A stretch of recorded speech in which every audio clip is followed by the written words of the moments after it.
नमस्कार, मैं हूं आपके साथ कविता थपलियाल। आप देख रहे हैं टी मनी बनूं अपना फाइनेंस मिनिस्टर, एक ऐसा शो जहां पर हम आपको स्मार्ट स्पेंड से लेके स्मार्ट इन्वेस्टर बनाते हैं। जी हां, आपको बचत, खर्च और निवेश के तमाम गुर सिखाते हैं। आज का शो भी बेहद खास है, जहां पर आपकी निवेश की बारीकियों पर तो बात होगी, साथ ही कहां समझदारी से आप खरीदारी कर सकते हैं, इसके भी नुस्खे आपको देंगे। शो की शुरुआत करते हैं ऑन द शो के साथ। निवेशक समझें अपनी रिस्क उठाने की क्षमता, देखा देखी में आकर ना बनाए निवेश की रणनीति।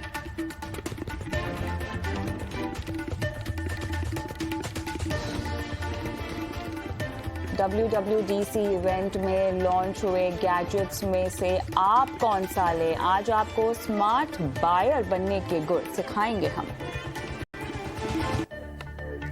पोर्टफोलियो की मार्केट वैल्यू बढ़ी लेकिन नहीं समझ आ रहा असल मुनाफा। हम आपको समझाएंगे कैसे करें और कब करें निवेश का प्रॉफिट बुक।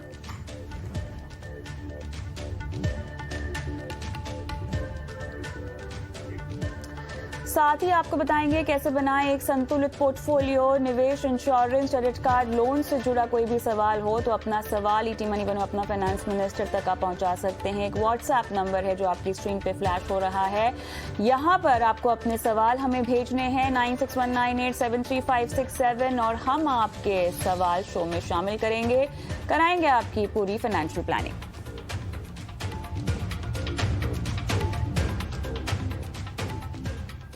आज शो की शुरुआत होने वाली है आपकी जोखिम उठाने की क्षमता की चर्चा के साथ। हर निवेश में रिस्क होता है, हर निवेश में कोई ना कोई जोखिम जरूर होता है, लेकिन अगर आपको पता है कि आप किसी भी निवेश विकल्प में अगर निवेश करते हैं तो आप कितना जोखिम उठा सकते हैं, अगर आपको ये पता है तो आपका 60% काम आपके इन्वेस्टमेंट पोर्टफोलियो का हो गया है। क्योंकि अगर आपको ये पता है कि आप कितना जोखिम उठा सकते हैं तो आप सही निवेश विकल्प का चुनाव कर सकते हैं और अपनी रिस्क की क्षमता के मुताबिक अपना लक्ष्य उस इन्वेस्टमेंट इंस्ट्रूमेंट में अपना सकते हैं। कैसे होगा ये सब आपको अभी थोड़ा कॉम्प्लिकेटेड लग रहा होगा, लेकिन इस गुत्थी को सुलझाएंगे आनंद राठी वेल्थ के डिप्टी सीईओ फिरोज अजीज। फिरोज, गुड इवनिंग, स्वागत है आपका हमारी इस खास पेशकश में, जहां पर आज हम दर्शकों की रिस्क असेसमेंट करेंगे, उनको बताएंगे रिस्क असेसमेंट करना कितना जरूरी है। लेकिन उससे पहले मुझे आपसे एक सवाल पूछना है। ये रिस्क असेसमेंट की जो हम बात कर रहे हैं, ये वन टाइम काम तो होगा नहीं ना फिरोज? क्योंकि अगर आप 20 साल की उम्र में जो रिस्क ले सकते हैं फाइनेंसेस में, इन्वेस्टमेंट में, वो ही आप 30 और 50 साल में तो नहीं ले पाएंगे। तो ये आंकना तो बहुत जरूरी है, लेकिन लगातार आंकते रहना बहुत ज्यादा जरूरी है। रिस्क असेसमेंट होता क्या है, ये बताएं। नमस्कार कविता जी, गुड इवनिंग। मेरे हिसाब से रिस्क बहुत इंपॉर्टेंट, जैसे आपने कहा कि रिस्क इंपॉर्टेंट पहलू है, क्योंकि इन्वेस्टिंग के दो ही पहलू हैं, एक है रिटर्न, दूसरा है रिस्क। रिस्क जो है वो एक पर्सन पे डिपेंड करता है, रिटर्न जो है मार्केट पे डिपेंड करती है। तो सिर्फ आपकी एक रिटर्न नहीं बनती, रिस्क जो होती है वो पर्सनल होती है। हर इंसान की या हर निवेशक की एक रिस्क टेकिंग कैपेबिलिटी होती है। So point one. But risk होता क्या है, इसकी भी थोड़ी समझ लोगों में कम है, तो उस पे 1-2 मिनट में स्पेंड करना चाहूंगा कविता जी, कि रिस्क होता क्या है। आप हमारी जिंदगी में काफी सारे चीजें जो करते हैं, हर चीज में कोई ना कोई रिस्क जरूर होता है। तो रिस्क है क्या कि आप जो चीज की उम्मीद करते हैं वो उम्मीद से अगर परे होता है, तो उसको कहते हैं रिस्क। फॉर एग्जाम्पल, एक बहुत रिलेटेबल एग्जाम्पल देना चाहूंगा कि आप रोज सुबह घर से निकलते हैं ऑफिस पहुंचने के लिए। तो अगर समझिए आप ऑफिस हर रोज 30 मिनट में पहुंचते हैं एवरेज। सुबह मंडे को निकले और आधे घंटे में पहुंच गए, ट्यूसडे 35 मिनट लग गए और वेंसडे को 25 मिनट लग गए। एवरेज आपको 30 मिनट लग रहा है, ये है average time taken to reach office.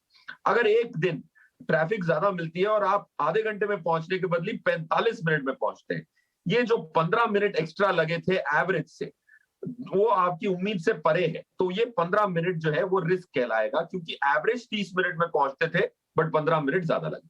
वैसे ही अगर मैं वापस इन्वेस्टमेंट की वर्ल्ड में आऊं, तो आप अगर समझिए कोई इन्वेस्टमेंट से 12% की रिटर्न की उम्मीद कर बैठे हैं और आता 14 है या फिर 10, ये जो 2% ऊपर या नीचे मिला, ये 2% को रिस्क कहते हैं।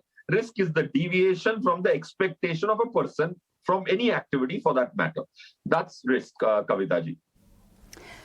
बहुत बखूबी आपने समझाया, लेकिन मैं चाहती हूँ थोड़ा सा उम्र के लिहाज से भी रिस्क असेसमेंट दर्शकों को समझाते हैं आप। चाहे तो 3 एज ग्रुप्स ले सकते हैं उदाहरण के तौर पर, और किस तरह से उन्हें अपना रिस्क आंकना चाहिए, कैसे कैसे आपकी जीवन शैली और आय जब बढ़ती है घटती है उसके मुताबिक आपका रिस्क एपेटाइट भी बदलता है।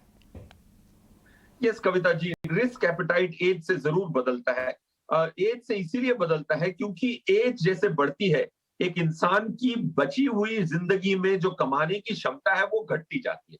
अगर आप 30 के हैं तो और अगले 30 साल तक आप कमाने वाले हैं, तो अगर कुछ गड़बड़ा भी गया 32 साल की उम्र में, तो 28 साल और हैं आपकी रिटायरमेंट तक कि आप अपने आप को सुधार सकते हैं, या कोई भी गलती सुधारने के लिए वक्त है।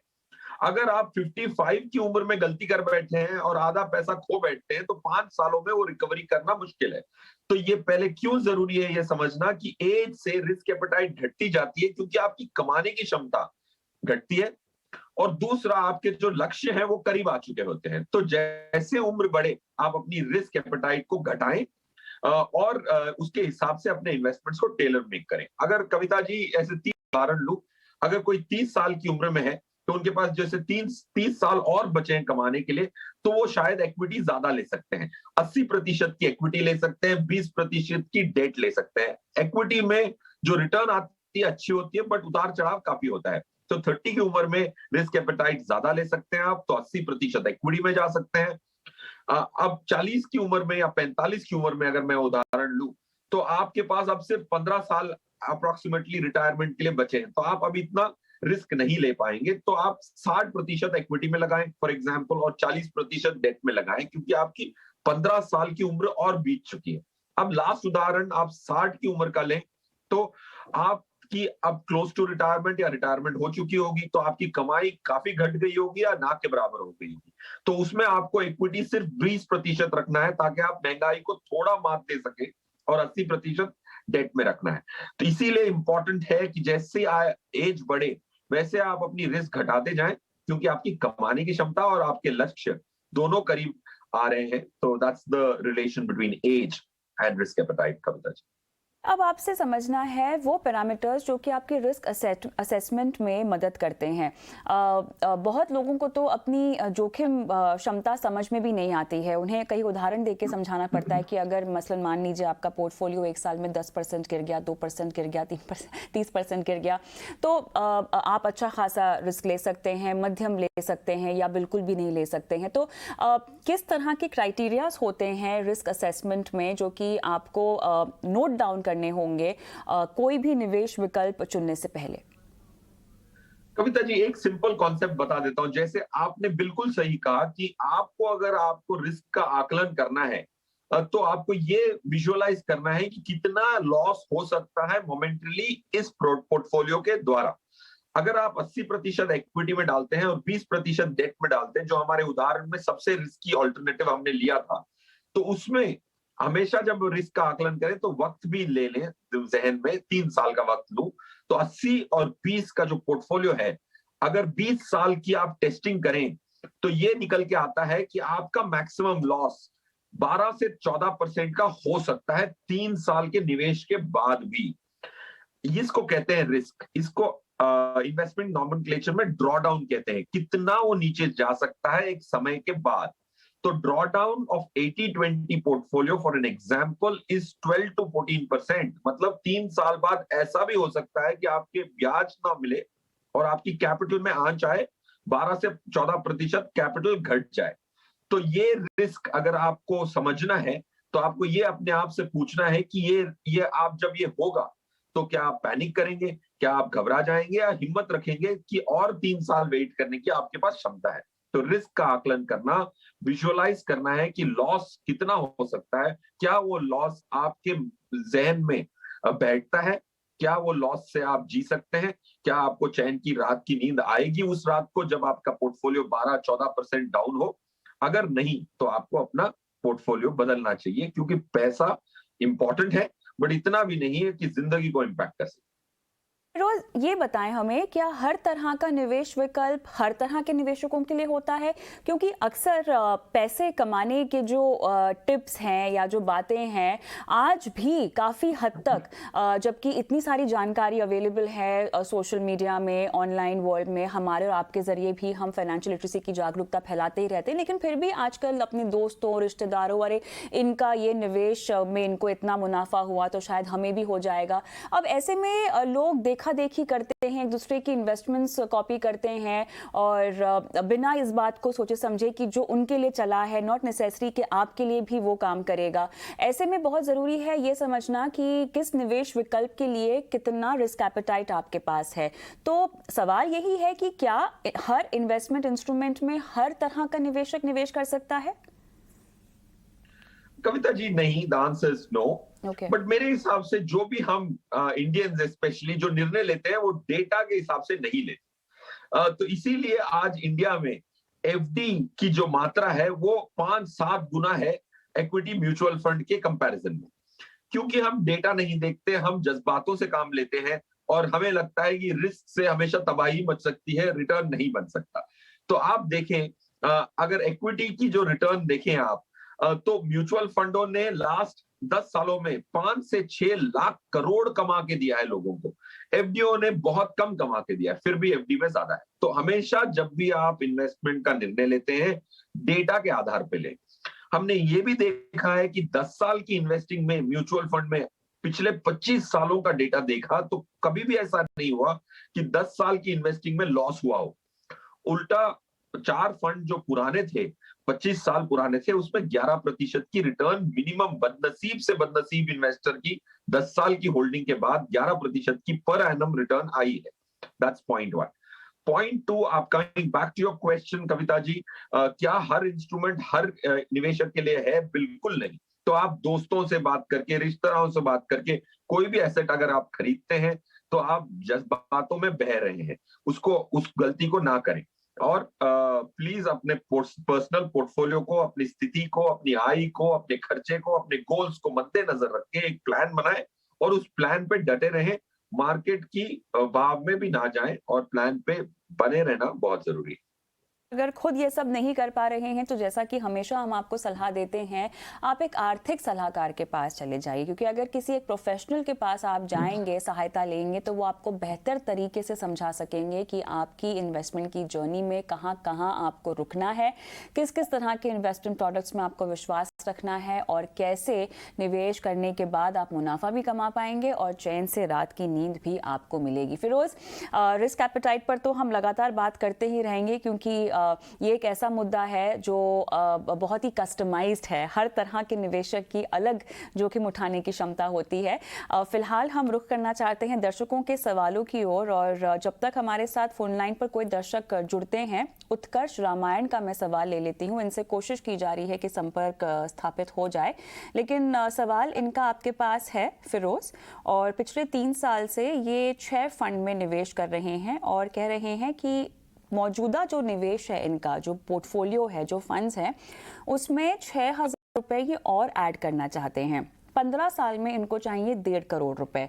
तो इन्होंने जो पहले 3 फंड्स हैं, ये कह रहे हैं कि axis long term equity, DSP का टैक्स सेवर और मिरा एसेट का टैक्स सेवर, ये इन्होंने लगभग 3 साल पहले निवेश किया था। और जो आखिर के 3 फंड हैं, जिसमें हम पराग पारिक फ्लेक्सी कैप की बात कर रहे हैं, टाटा के डिजिटल इंडिया फंड की बात करते हैं और कैनरा रोबेको का स्मॉल कैप फंड है, उसमें इन्होंने इस साल से निवेश करना शुरू किया है और 5 से 10% आगे चलकर अपने निवेश को बढ़ाएंगे भी। उत्कर्ष राणा मुझे फोन लाइन पर मिले। उससे पहले तो 3 ELSS फंड की क्या आवश्यकता होती है फिरोज? पहले तो उत्कर्ष को ये बधाई देना चाहूंगा कि वो अपनी टैक्स सेविंग के लिए इक्विटी का जो इंस्ट्रूमेंट ऑल्टरनेटिव है उसका प्रयोग कर रहे हैं, क्योंकि ये जो टैक्स सेविंग 80C के माध्यम से जो मिलती है उसमें काफी सारे डेट ऑल्टरनेटिव भी हैं, पीपीएफ है, ईपीएफ है, होम लोन का प्रिंसिपल रिपेमेंट है, बट उसमें इक्विटी का चुनाव करना एक बेहतरीन निर्णय है। Point 1। Coming to your question Kavita ji, क्या 3 ELSS की जरूरत है? मेरे हिसाब से बिल्कुल 3 ELSS की आपको जरूरत नहीं है। स्पेशली अगर आप SIP कर रहे हैं तो ऐसा नहीं है कि आप एक मुश्त निवेश कर रहे हैं, एक ही फंड में कर दूंगा और 3 साल का लॉक इन होता है ELSS में। तो वो बह भी नहीं है क्योंकि आप किश्तों में इन्वेस्ट कर रहे हैं। तो आपको एक्सिस लॉन्ग टर्म इक्विटी को अपने पोर्टफोलियो से एक्सक्लूड करना चाहिए। डीएसपी और मिराई के जो टैक्स सेवर्स है वो फ्यूचर पर्सपेक्टिव से भी अच्छे दिख रहे हैं, बट एक्सिस की जो आपकी किस्तें लेटली गई होंगी उत्कर्ष की, वो रिडीमेबल नहीं होंगी। तो आप अपना निवेश बंद कर दें और 3 साल बाद पूरी किस्तें जब अपना 3 साल का लॉक इन पीरियड कंप्लीट कर चुकी होंगी तब आप निकाल लीजिएगा। But Kavita ji, you have hit the nail on the head. Not 3 ELSs, 2 ELSs at best are needed for a portfolio like Utkarsh. के साथ फोन लाइन पर भी जुड़ गए हैं उत्कर्ष। गुड इवनिंग, कहाँ से बोल रहे हैं? गुड इवनिंग मैम, मैं मुंबई से बोल रहा हूँ। मुंबई से बोल रहे हैं। चलिए, तो आपका सवाल हम दरअसल ले चुके हैं और आपकी समझाइश चल ही रही थी। आपको अब तक फिरोज ने सलाह दी है कि 3 में से किसी 2 ही आपको ELSS फंड में रहना है। ऐसा आपको क्यों सलाह दी गई है, आप वो वाला पार्ट हमारे चैनल के यूट्यूब पे जाके देख लीजिएगा। लेकिन फिरोज, आप कह रहे हैं 2 टैक्स सेवर फंड में रहें, तो तीनों में से कौन से 2 में ये कंटिन्यू कर सकते हैं? डीएसपी और मिराई में कंटिन्यू कर सकते हैं। एक्सेस लॉन्ग टर्म इक्विटी से ये अपने आप को एग्जेम्प्ट कर सकते हैं और रिडीम कर सकते हैं जब ये इंस्टॉलमेंट्स कंप्लीट हो जाए। अभी एसआईपी बंद कर सकते हैं। हर एसआईपी को 3 साल पूरा होने देना उत्कर्ष, उसके बाद ही पैसे निकालना अगर जरूरत नहीं है तो। चलिए, अब बाकी के फंड्स पर हम बात करते हैं। फिरोज, बताएं। देखिए, बाकी के फंड्स, पहले तो इनका जो गोल है जो ये मीट करना चाहते हैं वो 14,500 की एसआईपी पे नहीं हो पाएगा, तो 22,000 रुपए की अप्रोक्सीमेट एसआईपी चाहिए होगी। बट अच्छी बात ये है, खुद ही ये जोड़ना चाहते हैं तो ऑटोमेटिकली इनकी जो नई इंस्टॉलमेंट्स होंगी मंथली, उससे ये अपना टारगेट पूरा कर पाएंगे 14% की रिटर्न के द्वारा। पॉइंट 1। पॉइंट 2, इनके जो स्कीम्स हैं उसमें से 1-2 एक्सिस लॉन्ग टर्म इक्विटी तो इनको एग्जिट करना ही है। टाटा डिजिटल को भी एग्जिट करना है। पराग पारिक फ्लेक्सी कैप को भी मेरे हिसाब से एग्जिट करना चाहिए। टाटा डिजिटल एक थीमेटिक स्कीम है।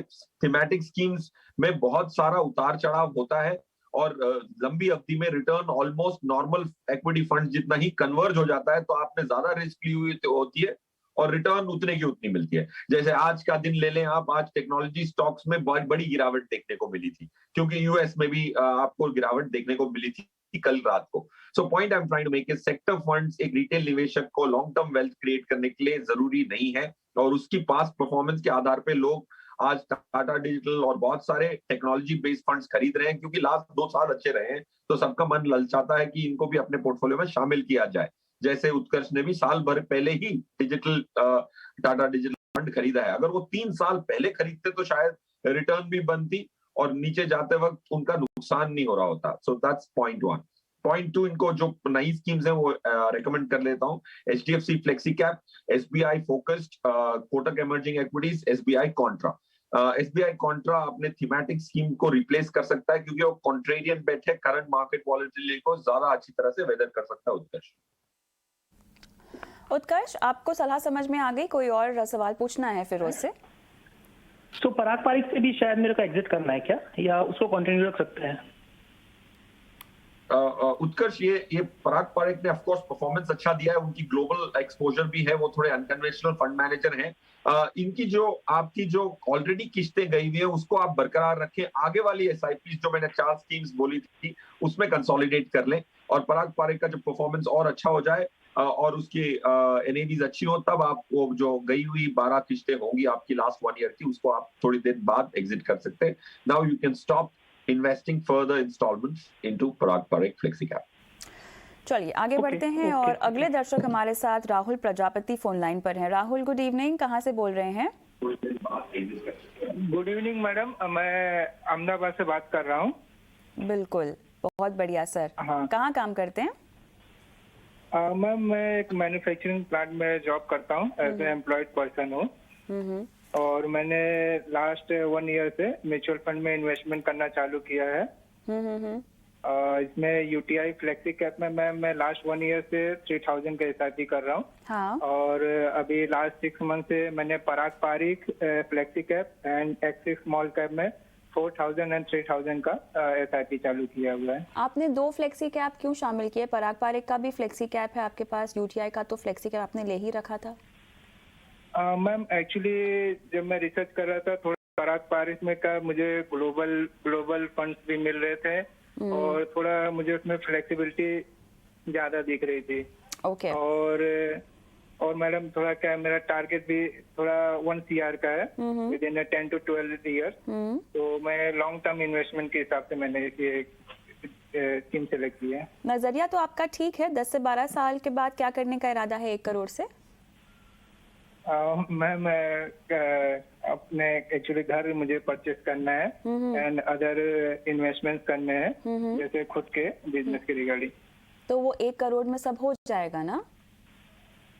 वैसे पॉसिबल नहीं है इतना भी, लेकिन कुछ स्टार्टअप अच्छे से काफी एक जो फाइनेंशियल थोड़ी बहुत फ्रीडम है वो काफी मिल जाएगी। चलिए बढ़िया।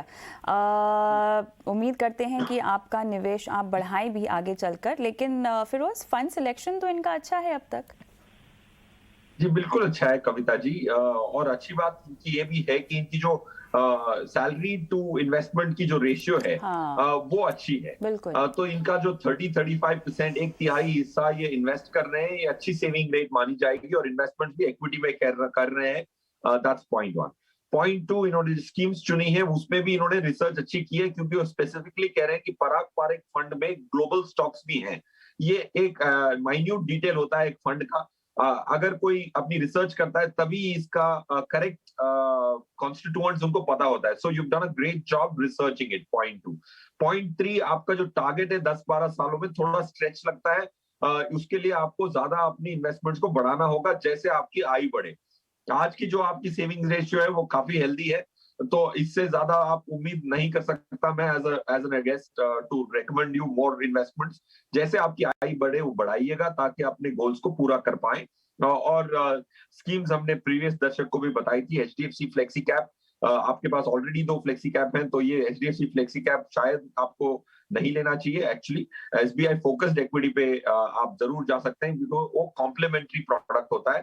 फ्लेक्सी कैप कैटेगरी में मेरे हिसाब से 2 जो फ्लेक्सी कैप्स आपने खरीदी हुई है उसके बदले एचडीएफसी फ्लेक्सी कैप एक रोबस्ट स्कीम है। प्रशांत जैन उसके फंड मैनेजर हैं, उसके करंट होल्डिंग्स में पीएसयूज हैं। आज की मार्केट की जो वॉलेटिलिटी है उसमें पीएसयूज थोड़े ज्यादा रेजिलिएंट है, क्योंकि वो इतने ऊपर नहीं गए थे, तो उनकी गिरावट की भी संभावना कम है। That's why I'm tempted to give you HDFC FlexiCap, SBI focused equity, and Franklin India blue chip एक लार्ज कैप स्कीम भी आपके पोर्टफोलियो के लिए ज्यादा महत्वपूर्ण है, तो उसको आप शामिल कर सकते हैं। और एसबीआई कॉन्ट्रा भी एक अच्छी स्कीम है। ये 4 स्कीम में से आप अपने 2 स्कीम्स और चुन के अपनी आय जैसे बढ़े उसमें आप जरूर ऐड करें। फिरोज, एक चीज़ जो मुझे आपसे समझनी है, जो आपने शुरुआत में ही पकड़ी और जो अच्छी बात है इनके पोर्टफोलियो में, ये 10,000 रुपये फिलहाल निवेश कर रहे हैं। जो इनका सैलरी टू इन्वेस्टमेंट का रेशियो है वो काफ़ी अच्छा है। अमूमन हम देखते हैं कि लोग इसी बात में कंफ्यूज हो जाते हैं। उनको लगता है कि पहले पैसे बचा लें, उसके बाद जब अच्छे खासे पैसे बच जाए तब हम निवेश करेंगे। कैसे डिसाइड करें कि कितनी राशि निवेश के लिए पर्याप्त है? नहीं, मेरे हिसाब से देखिए, जिंदगी कैसे चलती है, महीने के आपके सैलरी आती है, महीने के खर्चे होते हैं, इलेक्ट्रिसिटी बिल मंथली आती है, तो इन्वेस्टमेंट्स इकट्ठा करके क्यों इन्वेस्ट करें? मंथली इन्वेस्ट करना चाहिए, क्योंकि जो भी आपके खर्चे होते हैं, ज्यादातर जो रेकरिंग खर्चे होते हैं, घर का खर्चा होता है, किराना होता है, इलेक्ट्रिसिटी बिल होती है, वाटर बिल होती है, अगर आप किराए के घर में रहते हैं तो रेंट होता है, ये सब रेकरिंग मंथली एक्सपेंसेस हैं। मंथली सैलरी मिलती है आपको अगर आप प्रोफेशनल हैं तो इन्वेस्टमेंट्स भी मंथली होनी चाहिए। और इन्वेस्टमेंट्स को हमेशा एक टैक्स माने कि मेरे पास 100 रुपए आते हैं तो 30-35% की इन्वेस्टमेंट टैक्स हटाने के बाद अपने खर्चे को प्लान करें, और अपनी जितनी आप डिस्क्रिशनरी स्पेंडिंग को कम कर सकते हैं, जहां रेस्टोरेंट्स में जाना या घूमने जाना, वो उसके बगैर भी जिंदगी चल सकती है। तो इन्वेस्टमेंट्स को कॉम्प्रोमाइज करके फजूल खर्च ना करना बहुत इंपॉर्टेंट है। I think that's what we learn from this example.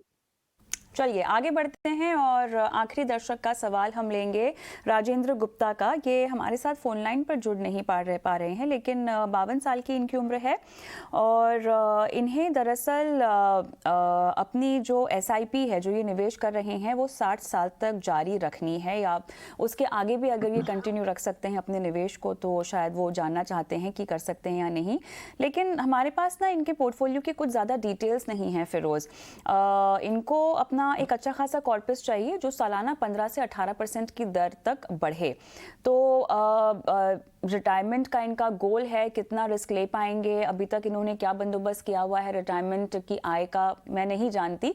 लेकिन क्या सीनियर सिटीजन्स 60 के बाद या मान लीजिए रिटायरमेंट के बाद भी इक्विटी बाजार में निवेश कर सकते हैं? कविता जी बिल्कुल कर सकते हैं। देखिए, अब आज की करंट वातावरण में लाइफ एक्सपेक्टेंसी अगर आपकी 80 की है, अगर आपकी लाइफ एक्सपेक्टेंसी 80 की है तो आपको 20 साल रिटायरमेंट कॉर्पस से जीना है। तो अगर आपको 20 साल रिटायरमेंट कॉर्पस के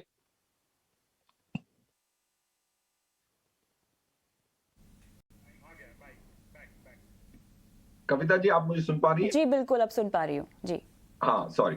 सर, मैं ये कह रहा था कि अगर आपको 15 से 20 साल जीना है तो इक्विटी का 20%, 25% तो आपको रखना ही पड़ेगा, क्योंकि 5-7 साल की अगर इन्वेस्टमेंट टाइम फ्रेम्स हो तो आज की करंट स्थिति में भी आप इक्विटीज में दुगना रिटर्न कमा सकते हैं डेट के मुकाबले। सो पॉइंट 1, रिटायरमेंट के बाद इक्विटी रखना जरूरी है, बट हमेशा ये याद रखें, इन्होंने अपने सवाल में ये भी कहा है कि वो ज्यादा रिस्क लेना चाहते हैं और 15 से 18% कमाना चाहते हैं। तो ये इन्वेस्टमेंट्स के माध्यम से, म्यूचुअल फंड के माध्यम से 15 से 18% कमाने की उम्मीद करना मेरे हिसाब से मुनासिब नहीं है। 15-18 की रिटर्न आती है, आ भी सकती है और नहीं भी, तो अपना प्लानिंग 15 से 18 के बेसिस पे नहीं कर सकते। 12 से 14 की जो रिटर्न है उसकी आप उम्मीद कर सकते हैं। अगर वक्त अच्छा चला तो शायद 18 भी आए, बट उसके that can't be the starting point, Rajendra ji. So plan with 12-14%, क्योंकि अगर उससे ज्यादा अगर आप कमाने की कोशिश करते हैं तो मात मिलती है और आपको नुकसान होने की भी संभावना होती है। Beyond a certain point, extra risk only is detrimental to portfolio rather than incremental to the portfolio. Alright, चलिए फोन लाइन पर हमारे साथ है नहीं तो कोई ज़्यादा डिटेल्स इनके लिए हम डिस्कस नहीं कर पाए हैं, लेकिन एक अगर मैं स्टैंडर्ड पोर्टफोलियो समझना चाहूँ जिसमें से 15 से 18% आपको सालाना रिटर्न मिलेगा, तो वो किस तरह का होना चाहिए रिटायरमेंट के बाद, फिरोज? देखिए कविता जी, 15 से 18% पर एनम कमाना मेरे हिसाब से मुमकिन ही नहीं है। रिटायरमेंट के बाद तो आपको 80%, 75% पैसा डेट में रखना पड़ेगा और 25% इक्विटी में रखना पड़ेगा। ऐसे पोर्टफोलियो से आप अगर 8-9% की उम्मीद करें तो पूरी होगी उम्मीद और आप निराश नहीं होंगे, क्योंकि एफडी में अगर आज आपको 6-7, 7.5% मैक्सिमम मिल सकता है, तो 10% आप इन्वेस्टमेंट में कमा सकते हैं, स्पेशली विद 75 डेट पोर्टफोलियो। तो इनकी उम्मीद को टेपर करना, इनकी एक्सपेक्टेशन को नॉर्मलाइज करना बहुत ज्यादा जरूरी है, वरना ये मायूस जरूर होंगे और प्लेटफॉर्म को म्यूचुअल फंड से निराश होंगे और उनको लगेगा कि म्यूचुअल फंड ने उनका अपना ऑब्जेक्टिव पूरा करने में मदद नहीं की। So it's the most important thing is, Rajendra ji, आपको 10% की रिटर्न से ज्यादा आप रिटायरमेंट के बाद तो बिल्कुल भी उम्मीद नहीं कर सकते। अगर आप 25 साल के होते, 30 साल के होते और आप 80% पैसा इक्विटी में लगा पाते तो शायद आप 13 से 14% की आप उम्मीद कर पाते। ऑलराइट फिरोज, बहुत बहुत धन्यवाद, आपने समय निकाला और तमाम दर्शकों की फाइनेंशियल प्लानिंग भी की है और साथ ही आज बहुत ही खास मुद्दे रिस्क असेसमेंट पर आपने चर्चा की हमारे साथ। बहुत बहुत धन्यवाद शो पर शामिल होने के लिए।